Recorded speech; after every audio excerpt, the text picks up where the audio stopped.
नमस्कार दोस्तों, स्वागत है आपका हमारे चैनल कहानी सुनेंगे में।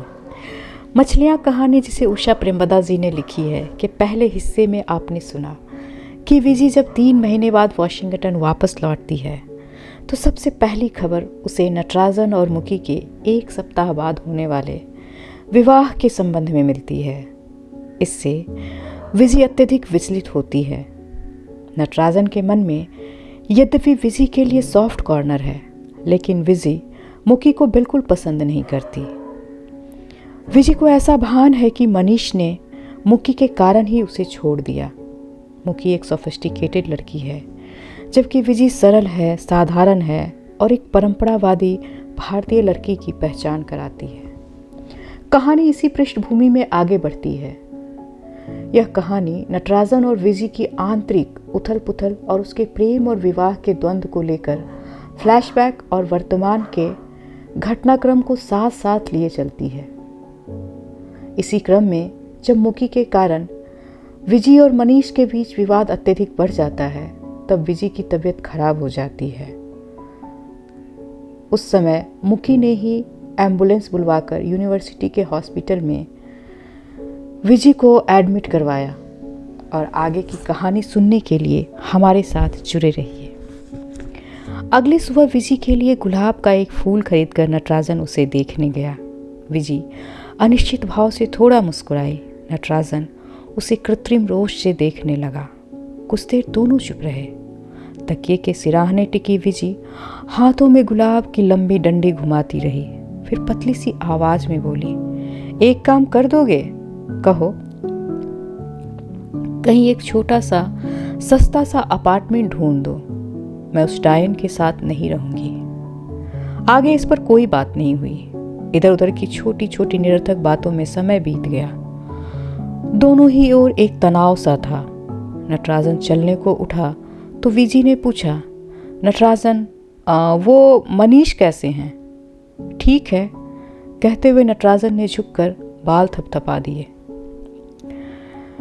अगले 2 दिन अपार्टमेंट ढूंढते हुए बीते। इसी बीच लाइब्रेरी जाकर भी कुछ लोगों से मिल आया। भारतीय भाषाओं की पुस्तकों की कैटलॉगिंग करने के लिए एक जगह खाली थी। वहाँ विजी काम करे इसका प्रबंध किया और फिर लाइब्रेरी के पास ही एक छोटा सा अपार्टमेंट भी मिल गया। 1 कमरा, छोटी सी रसोई और बाथरूम। विजी के अस्पताल से लौटने से पहले ही नटराजन ने उसका सामान वहाँ पहुँचा दिया। सामान मुकी ने पैक कर दिया था। वह नटराजन के साथ आकर चीज़ें ठीक कर गई। बाजार से थोड़ा ज़रूरी सामान जैसे फल, दूध, मक्खन आदि लाकर रेफ्रिजरेटर में रख दिया। फिर उदास सी दीवार पर एक एयर इंडिया का कैलेंडर लगा दिया। न चाहते हुए भी नटराजन को लगा मुकी भली है, मुकी उदार है, और इसी से मन में थोड़ी सी श्रद्धा जागी। विजी ने लौटकर पहली बार अपना नया घर देखा। कुछ देर चुपचाप खड़ी रही, फिर कहा, तुमने सामान जमाने की क्यों जहमत की? वह तो मुकी आकर कर गई थी, मुझे कुछ नहीं करना पड़ा। ओ, विजी ने कहा और दूध की बोतल सिंक में उलट दी। विजी, मेरे सामने उसका नाम न लेना नटराजन, विजी ने कहा। इसी स्मृति से जुड़ी एक और प्रसंग है। नटराजन प्रायः विजी की ओर चला जाता था, चाहता कि उसे किसी भी तरह उलझाए रखे, जिससे विजी को अधिक सोच विचार कर अपने को दुखी करने का मौका ना मिले। कभी उसे सिनेमा ले जाता और यदि समय हुआ तो 30-32 मील दूर वॉशिंगटन, विशेषकर जब मार्च अप्रैल में वहाँ चेरी के फूल खिलने लगे। पहली बार विजी ने गहरे नीले रंग की साड़ी पहनी थी। उस पर ढेर सारे आरे, तिरछे, सीधे, सफ़ेद हाथी छपे हुए थे। उस साड़ी के गहरे नीलेपन ने विजी के चेहरे का गोरापन बढ़ा दिया था। वह बहुत कोमल, अनछुई सी लग रही थी। बाद में जब भी कभी विजी को बाहर जाते देखा तो उसी साड़ी में। फिर वह साड़ी आंखों में चुभने लगी और मन में रह रहकर प्रश्न उठने लगा कि विजी शादी की तैयारी में सूटकेस भर जो साड़ियाँ लाई थी, उनमें से क्यों नहीं पहनती। एक दिन ना रहा गया, हंसी में पूछ बैठा, जब देखता हूँ यही साड़ी पहनते दिखती हो, बहुत अच्छी लगती है क्या? विजी ने दीर्घ समतल दृष्टि देखते हुए हल्के से उत्तर दिया, बाकी साड़ियां मुखी ने रख ली हैं, किराया बाकी था। कुछ पल चुप रहकर नटराजन ने पूछा, मुझे क्यों नहीं बताया तुमने? विजी चुप रही। नटराजन ने कुछ आगे झुककर कहा, विजी, तुम अब भी मुझसे दुराव सा रखती हो। मैं तो चाहता हूँ कि तुम्हारे हर दुख, हर चिंता का भागीदार बन सकूं। मेरे पास जो कुछ भी है वह तुम अपना ही समझो। विजी, जो अब तक बैठी पोटमैक नदी के पार एयरपोर्ट की बिजलियां देख रही थी, अत्यंत त्रस्त हो उठी। एक झटके के साथ खड़े होकर उसने कहा, आगे कुछ मत कहो नटराजन, मैं तुमसे विनती करती हूँ। नटराजन कुंठित हो चुप हो गया। उसके बाद जैसे विजी खो गई, नटराजन ने अपने को काम में व्यस्त कर लिया और विजी लाइब्रेरी के बेसमेंट में कहीं छिप गई, नटराजन की दृष्टि से ओझल। जून में मनीष सामान बांध बूंद कर कनाडा चला गया और विजी वॉशिंगटन लाइब्रेरी ऑफ कांग्रेस में काम करने। अकेले घर में गर्मी बिताते हुए नटराजन को लगता कि अब जिधर भी मुड़ता है हल्के रंगों में सूती साड़ियों में मुकी ही दिखाई देती है। मुकी जिसे पार्टियों में ले जाया जा सकता है, कॉफ़ी पीते हुए जिसके साथ देर तक चुप भी बैठा जा सकता है, जो कुछ ही देर में आकर्षक सुस्वादु भोजन तैयार कर देती है और जिसकी दृष्टि हर समय नटराजन को अपने पुरुषत्व का बोध कराती रहती है। हर सुबह दैत्याकार मशीनों के शोर से ही आंखें खुलती हैं। घर के बिल्कुल पास यूनिवर्सिटी की एक बड़ी सी बिल्डिंग बन रही है। उस सुबह जागकर विजी निश्चल पड़ी सीमेंट की मशीन का भारी घरघराना सुनती रही और रह रह कर उसे लगता रहा कि ऐसी ही एक मशीन के बीच आकर वह चूर चूर हो गई है। कई दिनों से वह सब फिर दोहराया जा रहा है। पहले मन पर छा जाने वाली घनघोर उदासी, बिना कुछ खाए हुए पूरा का पूरा दिन बिता देना और एक अव्याख्याय आकुलता से ऊपर नीचे डोलते रहना। विजी अपने को धोखा नहीं दे पाती। वह जानती है कि मुखी और नटराजन का विवाह उसे जरा भी नहीं रुच रहा है। वाशिंगटन से मैरीलैंड लौट ही रही थी कि मिसेज चंदोला से भेंट हो गई। बोली, मुखी अब लड्डू खिलाने वाली है। क्यों? विजी ने पूछा। नटराजन और मुखी ब्याह करने जा रहे हैं। आप ही इनविटेशन लिखे हैं, आप ही बांट रहे हैं, तुम्हें नहीं मिला क्या? मिसेज चंदोला विजी को कभी अच्छी नहीं लगी। उसकी झुंझलाहट थोड़ी सी और बढ़ गई जब उन्होंने कहा, तुम्हारी कब बारी आ रही है विजय लक्ष्मी? कनाडा कब जा रही हो? वह बिना कुछ कहे आगे बढ़ गई, पर मन में कुछ आंस रहा था। एक बार भी नटराजन ने व्यक्त नहीं किया कि मुखी से उसकी मित्रता है, और मित्रता इतनी बढ़ गई। विजी ने चाहा कि एक ऊं के साथ इस बात को मन से झटक दे, पर वह तो कुंडली मार कर ही मन विचारों में जम गई थी। विजी ने वसंत की उस संध्या को याद किया जब नटराजन ने घुमा फिरा कर यह कहना चाहा था कि विजी उसे अच्छी लगती है। विजी ने नटराजन को एक मित्र के रूप में ही देखा था। तब वह घबरा उठी थी। यदि नटराजन को स्पष्ट कहने का अवसर दिया तो उत्तर में ना कैसे कहा जाएगा।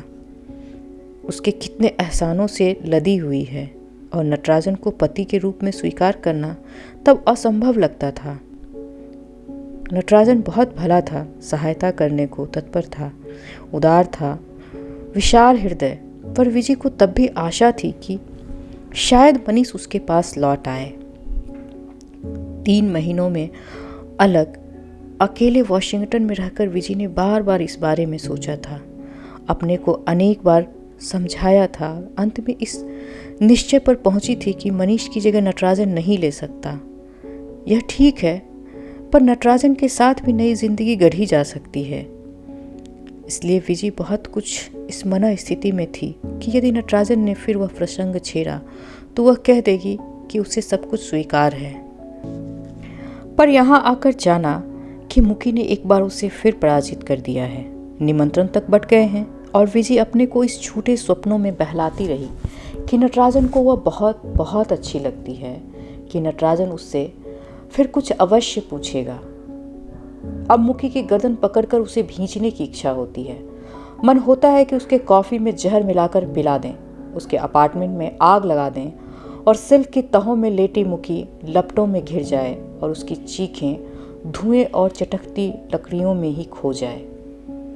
विजय ने माथे पर हाथ रख लिया, जैसे इन विचारों पर प्रतिबंध लगा देगी, पर मुखी के लिए यह बैर रोम रोम में भिद गया है।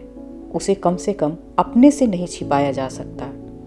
विजय चाहती है कि कुछ ऐसा कर सके जिससे मुखी तड़प कर रह जाए, जिससे बहुत बहुत दिनों तक उसके मुख पर हंसी न आए और वह ऊंचा दर्प भरा सिर नीचे झुक जाए। नटराजन के कहने से वह मुखी के पास रहने को तैयार तो हो गई थी, पर उस पहली ही भेंट में वह जान गई थी कि मुखी ने एक दृष्टि डालकर उसे हे जानकर त्याग दिया है। विजय को मुखी में ऐसा विशिष्ट तो कुछ न दिखा था। साधारण रंग रूप, कटे हुए बाल कानों को पूरे ढके हुए थे और अकेले घर में भी बहुमूल्य साड़ी पहनी थी। और तब विजय अपने को बहुत शैबी, बहुत हल्का सा अनुभव करने लगी। बाद में जाना कि मुखी के पिता अत्यंत धनिक थे और उसकी सारी शिक्षा विदेश में ही हुई थी। 3 साल अमेरिका में रहकर भी उच्चारण इंग्लिश था। वह फेज 3 कॉफ़ी हाउस में गई, रात तक बैठी रहती थी, ऊंची साहित्यिक बातें करती थी और अंग्रेजी में कविताएं लिखती थी जो कभी कभी भारत में छप जाती थी। विजय अपने स्वभाव के झेंपूपन पर कभी कभी लज्जित हो जाती और अपनी भारतीयता पर मुखी और उसके मित्रों के व्यंग से कभी कभी छिपकर रो लेती। वह स्मार्ट या आधुनिक नहीं थी, यह जानती थी। होती भी कैसे? बीए तक जो शहर के कॉलेज में पढ़ी थी, एमए में पहली बार लड़कों के साथ क्लास में बैठी थी। तब भी सब लड़कियां झुंड बनाकर क्लास में आती थीं, साथ साथ बैठती थी और इकट्ठे ही लौट जाती थी। मनीष से परिचय तो मौसी के घर में हुआ और उन्होंने भी जैसे आंखें बंद कर ली और दोनों के मिलने जुलने पर रोक न रही। शायद सोचती होंगी कि मृत बहन की लड़की इसी तरह ठिकाने लगे। वैसे घर में किसी को कोई चिंता ना थी। सगाई की रस्म भी ऐसे ही हुई, ना इधर से कोई आया ना उधर से। मनीष के यहाँ चले आने के बाद भी पत्र व्यवहार होता रहा और 1 साल बाद अपने लौट आने के बजाय उसने विजय को बुला भेजा तो विजय ने अपनी माँ के कहने मौसी के द्वारा ही बिकवा कर आने का प्रबंध किया था। पिता नाराज हुए थे, विमाता भुनभुनाई थी, पर गहने नाना के दिए हुए थे, इसीलिए किसी का वश न था। पर यहाँ पहुँचने पर पाया कि मनीष मैक्सिको गया हुआ है। यह बात विजय को बहुत खटकी थी, पर करती भी क्या? उन लंबे कार्यहीन दिनों को नटराजन ने ही भर दिया था। अपनी लैब से छुट्टी पाकर रोज ही उसे सैर पर ले जाया जाता था। कभी कभी वॉशिंगटन में पूरा दिन बीत जाता। तब मुखी ने अजीब बहकी बहकी बातें करनी शुरू कर दी थी। एक दिन बोली थी, विजय, मनीष लौटने पर पाएंगे कि उनकी भावी पत्नी को यहाँ उनके मित्र ने हड़प लिया है। क्या? विजय ने अचकचाकर पूछा। कैसी भोली हो? उनकी आंखें नहीं देखती, तुम्हारे चेहरे से हटती नहीं है। नटराजन की तो लैब थी और वे थे, किसी लड़की से मतलब ना था। अब रोज वॉशिंगटन की सैर होती है, कभी लिंकन मेमोरियल घुमाया जाता है, कभी जेफरसन। मुखी उस समय कैनवास पर रंग लगा रही थी। ब्रश को थोड़ा सा हवा में उठाकर बोली, और विजय, यदि तुम्हारी जगह मैं होती तो मैं नटराजन को ही चुनती। 6 साल से यहाँ है, पीएचडी है, इंडिया जाकर जोरदार नौकरी मिलेगी। यहाँ भी 8,000 तो मिल ही रहे होंगे। मनीष के पास तो एक टुटपुंजिया फेलोशिप है। विजय से कुछ देर कुछ न कहते बना। फिर उसने कहा, कैसी बातें करती हो मुखी? नटराजन मेरे लिए बड़े भाई के समान हैं। मैं उन्हें ऐसी ही दृष्टि से देखती हूँ। मुखी हंसने लगी। ब्रश रखकर उसने आगे झूल आए बालों को पीछे करते हुए कहा, तुम भी क्या वही संकुचित गले मोहल्ले वाली बातें कही। नटराजन तुम्हारे भाई कैसे हो गए? वह मैसूर के हैं, तुम पटना से आई हो। तुम में और नटराजन में केवल एक ही रिश्ता है। तुम एक सुंदर स्वस्थ युवती हो और वह एक ऐसे युवक हैं जिन्हें तुम बहुत अच्छी लगती हो। ऐसी सिचुएशन में मालूम क्या होगा?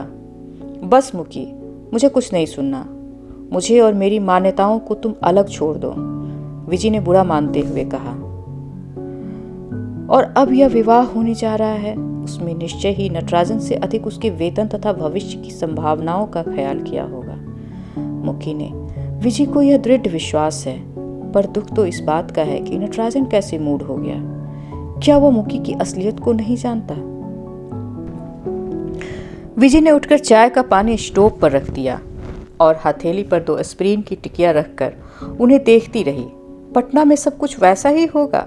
बेमाता का बुदबुदाना, पिता की लंबी चुप्पियां या खींच, झुंझलाहट भरा स्वर, छोटी बहन का रेडियो के साथ फिल्मी गीत गाना। क्या किसी को उसकी, विजय लक्ष्मी की कभी भी याद ना आती होगी? इन 1.5 सालों में कितनी दूर आ गई है वह। मुड़कर देखने से मन में ऐसा आश्चर्य भर आता है कि क्या कभी उससे भी भिन्न जिंदगी थी उसकी। अब तो लाइब्रेरी का बेसमेंट है और किताबों के ऊंचे ऊंचे ढेर हैं। कभी कभी काम करते हुए कुछ याद आ जाता है, मनीष की बाहों की कसी पकड़, उसका मुस्कुराना और कभी कभी वह क्रूर शब्द। तब विजी यहाँ से कहीं दूर चली जाना चाहती थी। वह जानती है कि वापस लौटना असंभव ही है। कहाँ से आएंगे किराए के पैसे और किस मुंह से पिता की देहरी पर जाकर खड़ी होगी। कहीं और नौकरी कर सकती है, पर जैसे विजी के अंदर की समस्त शक्ति रिस गई है। उस छोटी सी रसोई में खड़ी विजी सोचती है कि औरों की तरह सहज सरल जीवन क्यों नहीं हुआ उसका। कब अनजाने ही कुछ ऐसा घट गया जिससे वह औरों से छिटक गई। यदि मनीष पर विश्वास न किया होता तो शायद उसकी यह दशा न पहुंचती। यदि मुकी सी कुटिलता आती तो भी आज अकेले यूं अपने द्वंद्व न करना पड़ता। चाय का पानी उबलने लगा। एंजाइम लैब से लाइब्रेरी तक पहुंचते 7-8 मिनट लगते हैं, पर 4:45 बजे लैब से निकलकर वहां पहुंचने तक नटराजन ने 15 मिनट लगा दिए और तब पाया कि विजी अभी अभी लाइब्रेरी की सीढ़ियों से उतर रही है। नटराजन को देखकर वह थोड़ा सा मुस्कुराई, फिर आकर लाल बत्ती के पास खड़ी हो गई। 8 घंटे कड़े श्रम के बाद मुख क्लांत हो ही जाता है, पर उसके व्यवहार में कल जैसी रुखाई न थी। अधिक बातें न हुई और सड़क पार कर दोनों अपनी गली में आ गए। विजी का घर पहले आया और पिछले दिन की तरह फिर कॉफ़ी के लिए पूछा गया। स्वीकृति देकर नटराजन जब अंदर आया तो एकाएक उसके मस्तिष्क में कौंध गया कि यदि विजी ने कॉफ़ी के लिए न पूछ उसे रास्ते चले जाने दिया होता तो बहुत बुरा लगता। नटराजन विजी के पीछे पीछे रसोई तक चला आया और बोला, एक प्रार्थना है। क्या? विजी के प्रश्न भरे नेत्र उसके मुख पर ठिठक गए। आज खाने को कुछ न बनाना। उसके कहने के ढंग पर विजी थोड़ा सा हंस दी। नटराजन को वह हंसी उजली धूप सी सुखद लगी। बहुत बुरा बना था ना? फिर भी तुमने खा लिया। विजी की रसोई इतनी छोटी है कि 2 लोग खड़े नहीं हो सकते। सिंक में एक प्लेट पर पानी गिर रहा है। विजी ने कॉफ़ी नाप कर परकोलेटर में डालते हुए कहा, तुम चलकर बैठो, मैं अभी आई। नटराजन वापस लौट आया। कुछ देर बाद जब विजी लौट कर आई तो टूटी हुई मैत्री पुनर्स्थापित हो गई है। ऐसा सा कुछ भाव उसके मुख पर था। नटराजन ने मेज पर पैर टिका लिए थे, उन्हें समेट लिया और कहा, तुम्हारे किसी काम में बाधा तो नहीं दे रहा हूँ विजी? ना। विजी ने अपनी साड़ी की सिलवटें चिकनी करते हुए कहा, व्यस्त तो तुम हो आजकल।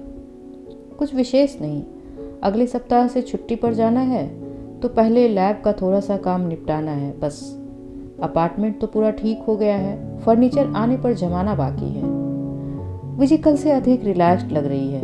उसके हरे रंग की बिना किनारे वाली सूती साड़ी पहन रखी है, पर इधर काफी दुबली हो गई है। चेहरे पर पीलापन सा है, पलकें घनी है और उसके नीचे तरल आंखें चमकती है। वह उसे एकटक देखता रहा। एक बात पूछूं, बुरा तो ना मानोगे? विजी ने पूछा। रसोई में कॉफ़ी परकोलेटर खुदबुद करने लगा और कॉफ़ी की सुगंध पूरे कमरे में छा गई। कहो। बहुत आनंदित उत्सुक दूल्हे से नहीं दिखाई देते, कुछ अनमने, कुछ उदास से नजर आते हो। नटराजन चौंक गया। संभलने के लिए कुछ क्षण लेता हुआ बोला, जैसे कि तुम दिखती थी उन दिनों, उल्लासित, निरंतर मुस्कुराती हुई। विजी रसोई में जाकर परकुलेटर ले आई और मेज पर रखते हुए बोली, अब सोचती हूँ कि वे भी क्या दिन थे। कितने सपने, कितने उमंगे, कितनी नादान, कितनी विश्वास भरी। इन 1.5 वर्षों में कितनी पक गई हूँ, जैसे 10 वर्ष जी लिए हूँ। तुम्हें अकेला रहना अच्छा लगता है? अकेले रहना तो नटराजन किसे अच्छा लगता है। कभी खिन्न हो जाती हूँ, दीवार से सिर टकराना चाहती हूँ, फिर अपने को संभाल भी लेती हूँ। इसी में किसी उपलब्धि की चेष्टा करती हूँ। नटराजन को लगा विजी सचमुच बड़ी हो गई है। पहले तो रह रहकर हंसती थी और निरर्थक बातें करती थी। अच्छा नटराजन, तुमने बताया नहीं, तुम इस विवाह से प्रसन्न हो? पूछ तो लिया, पर इसी क्षण विजी को लगा कि इतना उद्यत व्यक्तिगत प्रश्न उससे नहीं पूछना चाहिए था। जैसे रह रहकर भूल जाती है कि नटराजन के जीवन में एक नया आयाम आ गया है। वह मुकी का पति बनने जा रहा है। विजी उसके लिए अब कुछ नहीं है, कभी कुछ थी। वह एकमात्र परिचिता है। अब मुकी उसके जीवन की समग्र अनुभवों की संगिनी बनेगी। हाँ विजी, मुकी सचमुच बड़ी भली है, बहुत अच्छी है, विजी ने कहा। नटराजन उठकर हंस पड़ा। छल कपट तुमसे नहीं निभता विजी। मुकी की प्रशंसा करने का प्रयत्न ना करो। मैं जानता हूं कि तुम उसकी परछाई तक से घृणा करती हो। आश्चर्य है कि तुमने मुझे अब तक घर से बाहर क्यों नहीं कर दिया। विजी का चेहरा अप्रतिभ हो गया। क्या लोग बदलते नहीं? धारणाएं नहीं बदल सकती? ओ विजी, यू आर सो स्वीट। अच्छा, कॉफी दोगी या नहीं? विजी के पास से उठकर नटराजन अपने घर आया। अलमारी में थोड़े से आवश्यक कपड़े छोड़ उसने बाकी चीजें सूटकेस में रखी और फिर मुकी को उसके घर फोन किया। खाली घर में घंटी बजती रही तो नटराजन ने जान लिया कि वह नए घर में होगी। वह लिफ्ट से ऊपर जाने के बजाय सीढ़ियां चढ़ने लगा। उसने पाया कि वह सीटी बजा रहा है। दरवाजा खटखटाने पर मुकी ने खोला। वह भी गहरे हरे रंग की सूती साड़ी पहने थी, पर उसकी साड़ी में चौड़ा लाल बॉर्डर था जिसमें जड़ी के तारों का घना काम था। मैंने लैब में फोन किया था पर तुम नहीं थे, मुकी ने कहा। नटराजन एक पल रुका, फिर बोला, विजय लक्ष्मी मिल गई थी, उसके साथ कॉफी पीने चला गया था। मुकी दरवाजे के पास से हट गई और बोली, शेल्फें आ गई हैं, मैं किताबें लगा रही थी। नटराजन ने कोट उतारकर कुर्सी पर डाल दी। मुकी की दृष्टि पाकर उसने कोट उठाकर टांग दिया और कुछ हंसता हुआ सा बोला, अभी से डिसिप्लिन करने लगे? नटराजन का मन हल्का सा है। वह जानबूझकर नहीं सोचेगा कि इसका कारण क्या है, पर फिर भी जान रहा है कि आज विजी हंसी थी, खुली खुली थी। विजी की हंसी मन को भाती है। चाहता है कि विजी पहले की तरह हंसा करे, विजी प्रसन्न रहे। किताबों को बक्सों से निकालकर मुकी ने फर्श पर फैला दिया था। वह उठा उठाकर नटराजन को देने लगी और नटराजन उन्हें जमाने लगा। 7 खानों की शेल्फें हैं, दीवार को पूरा ही ढक लिया। जब सारी किताबें करीने से लग जाएंगी तो कमरा भरा भरा लगेगा। मुकी एक कपड़े से किताबों की धूल पोंछती जा रही थी। तुम्हारी साड़ी धूल से अट जाएगी मुकी, लाओ मैं साफ किए जाता हूँ। पुरानी ही तो है, मुकी ने कहा। 3 खाने भर चुकने के बाद दोनों बक्सों पर बैठकर सुस्ताने लगे। कमरे में गर्मी सी हो रही है, बाहर थोड़ा टहलने चलोगे? चलो। कमरे में बत्ती जलती छोड़ दोनों बाहर निकल आए। नीचे पहुंचकर लगा कि शाम सचमुच ठंडी और मोहक है। सड़क की बत्तियां बहुत चमकीली और पेड़ चुप और खामोश है। नटराजन ने पूछा, कार पर थोड़ी दूर चलोगी मुकी? अच्छा। नटराजन ने दरवाजा खोला और मुकी बैठ गई। नटराजन बाईं सीट पर आ बैठा और कार स्टार्ट की। बिना जाने उसने कार कब्रगाह की ओर मोड़ दी। कार में मुकी की सेंट की सुगंध है। दीर्घ मौन को तोड़ते हुए नटराजन ने पूछा, मुकी, क्या तुम्हें यह सब सच लग रहा है? मुकी गर्दन मोड़कर बाहर देखने लगी। जैसे इस बात का उत्तर नहीं देना चाहती। नटराजन को हरी साड़ी में लिपटी मुकी सच नहीं लगती।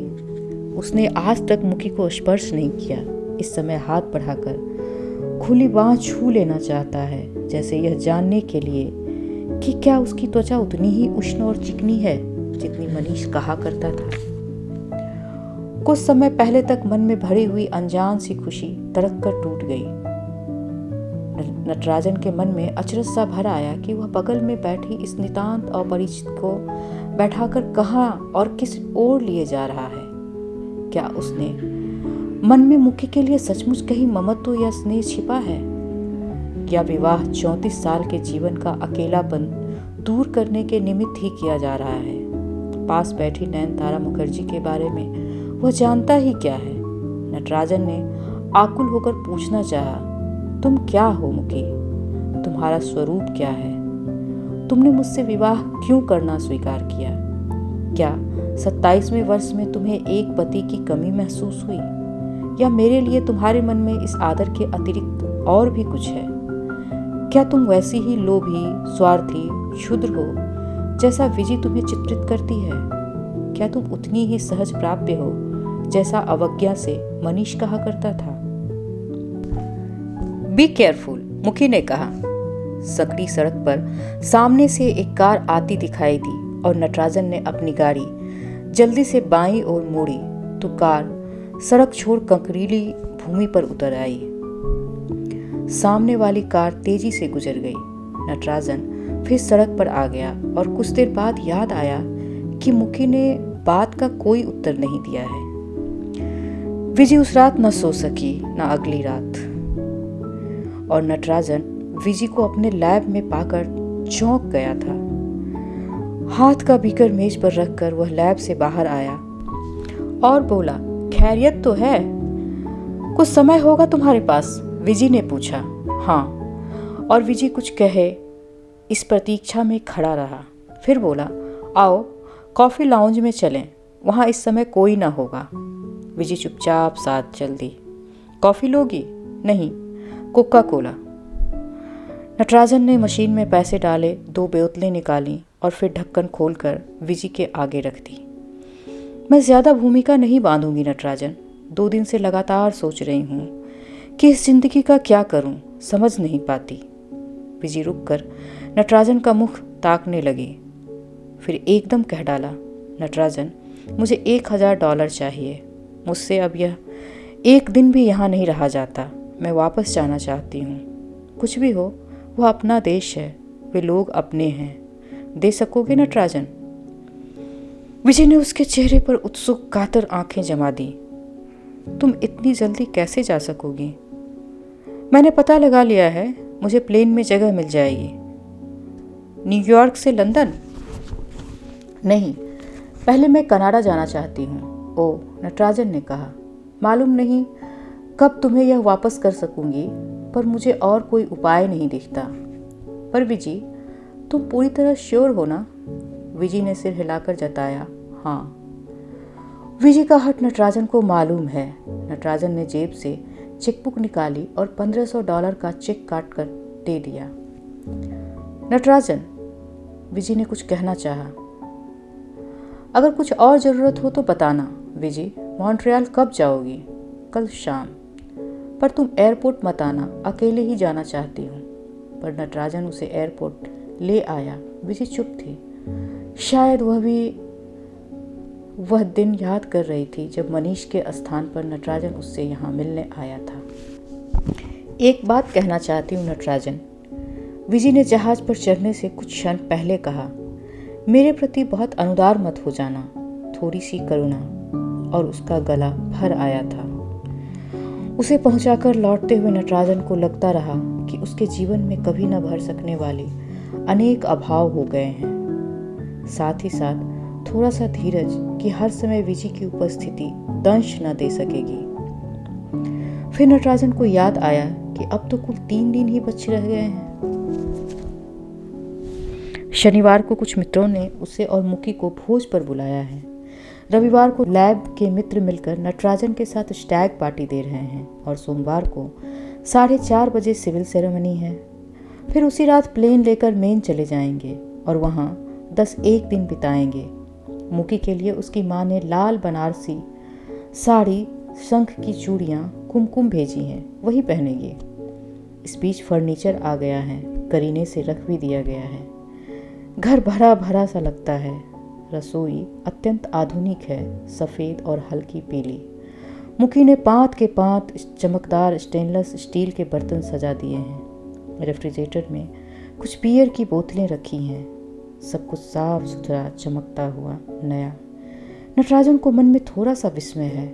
मुकी घर गृहस्थी में इतनी रुचि लेगी, इसकी उसे आशा न थी। एयरपोर्ट से नटराजन अनमने भाव से अपने फ्लैट में लौट आया। थोड़ी चीज़ें पैक करनी थी, पर उन्हें वैसा ही छोड़कर वह कमरे में बैठा रहा। मुझे जाते जाते भी एक बार मनीष से मिलने का मोह न छोड़ सकी। इस भेंट से उसे थोड़ी यातना ही और मिलेगी। पर नटराजन जानता है कि विजी के अंदर बल का एक स्रोत है। वह टूटती है, बिखरती है, पर अपने को संभाल लेती है। नहीं तो कोई और लड़की इस परिस्थितियों में पागल हो जाती। 7 बजे नटराजन ने उठकर स्नान किया, धुले कपड़े पहने और फिर मुकी को लेकर कहीं बाहर भोजन करने के विचार से उसकी ओर चल दिया। सोच रहा था कि संध्या के अंत तक मुकी को बता देगा कि विजी चली गई, सदा के लिए। अब उसका नाम निशान, उसकी छाया तक दोनों के बीच नहीं रहेगी। एक सूटकेस लेकर विजय लक्ष्मी आई थी और केवल वही लेकर लौट गई है, पर साथ ही कितनी वेदना का भार भी। मुकी के घर पर ताला बंद था। नटराजन पैदल ही नए घर की ओर चल पड़ा, जो रंग भरे पत्तों पेड़ पर छाए थे, जैसे 2-3 दिन में ही वे झड़ गए थे और इस समय पैरों के नीचे आकर दीन आर्त स्वर कर रहे थे। और वे सारे ऊंचे पेड़ अपनी काली बाहें उठाए अपनी नग्नता में असहाय से खड़े थे। नीचे से लिफ्ट लेकर ऊपर तक पहुंचते हुए भी नटराजन यह निश्चय नहीं कर सका कि वह मुकी को विजी के जाने का समाचार किस प्रकार देगा। कोई निकट का आत्मीय खो गया है या फिर ठंडे निर्विकार भाव से मुकी विजी चली गई है। अपनी चाबी से ताला खोल नटराजन ने दरवाजा अंदर ठेला। कमरे में आकर उसने पाया कि मुकी नए सोफे पर औंधी लेटी है। दाईं बांह शिथिल सी नीचे लटक रही है, बाईं को मोड़कर उस पर चेहरा गराए है और उसका पूरा शरीर रह रह कर हिल रहा है। मुकी, उसने बहुत चिंतित हो आए स्वर में पूछा। मुकी ने सिर उठाकर उसे देखा, फिर तेजी से बाईं उंगली से अंगूठी निकालकर उसकी ओर फेंकती हुई बोली, यह लो अपनी अंगूठी और चले जाओ यहां से। मैं तुमसे बोलना तक नहीं चाहती। इस अप्रत्याशित घटना से नटराजन कुछ क्षण को स्तब्ध हो गया। फिर उसने झुककर मुकी के कंधे पकड़ लिए। क्यों मुकी, क्यों? मुकी ने उत्तर नहीं दिया। उसके शरीर में तड़पती मछली की तरह एक लहर दौड़ गई। नटराजन ने उसके कंधे छोड़कर झुककर फर्श पर गिरी अंगूठी उठा ली और मुकी की बंधी मुट्ठी को खोलकर उसमें अंगूठी ठूंसता हुआ बोला, ऐसे आसानी से मुझसे छुटकारा ना पा सकोगी मुकी। मुझे बताओ ना, इतने दुख की क्या बात है? मुकी वेग से उठकर बैठ गई। सारे दिन रोते रोते उसकी आंखें फूलकर लाल हो गई थी और चेहरे पर गहरी अशांति थी। मुझसे पूछते हो? क्या स्वयं नहीं जानते? मुझे तो रह रह कर यही आंचता है कि तुम इतने झूठे चालबाज कैसे हो सके। पूरी गर्मी तुम वॉशिंगटन उससे मिलते रहे और मुझसे एक बार भी नहीं बताया। मैं यहाँ फर्नीचर ऑर्डर कर रही थी, पर्दे बना रही थी और तुम वहाँ सैर कर रहे थे। तुमसे यह सब किसने कहा? नटराजन ने धीर कंठ से पूछा। जाने से पहले विजी आई थी मेरे पास, जिसे सदा से उसने नफरत की थी। उसे यह बताए बिना कैसे चली जाती? उसी ने बताया कि तुमने उसे $1500 दिए डॉक्टर के पास जाने और इंडिया लौट जाने के लिए। पहले मैंने उस पर विश्वास नहीं किया। मुझे ख्याल भी नहीं आया कि तुम इतना आगे बढ़ जाओगे। पर आज फर्नीचर की दुकान में जब फ़ोन किया, मैंने जो चेक दिए थे वह बैंक से वापस लौट आया। उसने कहा कि धन पर्याप्त नहीं है। तब मुझे लगा मुकी का स्वर टूट गया और फिर एक बार भावनाओं की बाढ़ से आंखों में आंसू भर आए। विजी के सारे अत्याचार मैंने चुप होकर सहे। सोचती थी कि वह पागल है और नादान है। मनीष ने केवल विजी से पिंड छुड़ाने के लिए मेरा नाम बीच में घसीटा। इस पर मेरा और उसमें झगड़ा भी हुआ। उससे विवाह का प्रस्ताव करके भी तुम उससे चुपचाप मिलते रहे, तब भी मैंने कुछ नहीं कहा। सोचती थी कि एक बार जब मेरे निकट आकर पहचान लोगे तो उसे भूल जाओगे। सोचा था तुम्हें इतना सुख दूंगी। एक लंबे सिसके। मुखी, मेरी बात भी तो सुनो। ना, अब कुछ नहीं सुनूंगी। मैं भी बहुत मानिनी हूँ नटराजन, बहुत दर्प है मेरे अंदर भी, और मैंने बहुत धीरज रखा, पर अब मैं और नहीं सह सकूंगी। गो अवे, यह विवाह नहीं होगा। मैं किस प्रकार तुम्हें आदर और श्रद्धा से देख सकूंगी। मुझे तुम्हारा धन नहीं चाहिए था। मेरे पिता के पास बहुत धन है। मैं समझती थी कि तुम एक छल कपट से ऊपर अत्यंत विशाल हो, और इसलिए मन ही मन प्रारंभ से तुम्हें चाहती आई थी। बाहर रात झुक आई है, कमरे में सन्नाटा है। केवल नयनतारा का पतला टूट टूट जाता उठता गिरता स्वर है। इतने दिनों से जो कुछ अंतरतल में प्रछन्न रखा, वह सब एक बारगी फूट कर बाहर आ जाना चाहता है। नटराजन उसके पास सब कुछ सुनता है, चुप बैठा है। मुकी के शब्दों ने उसे हिला दिया है। वह समझ नहीं पा रहा है कि विजी ने चलते चलते ऐसा क्यों किया। उसे प्रतीक्षा है मुकी के थक कर चुप हो जाने की, तब वह धीर शब्दों में अपनी बात कहेगा। मन में आशा की एक नन्ही सी रेखा है कि शायद नयनतारा उसकी बात पर विश्वास कर ले। धन्यवाद।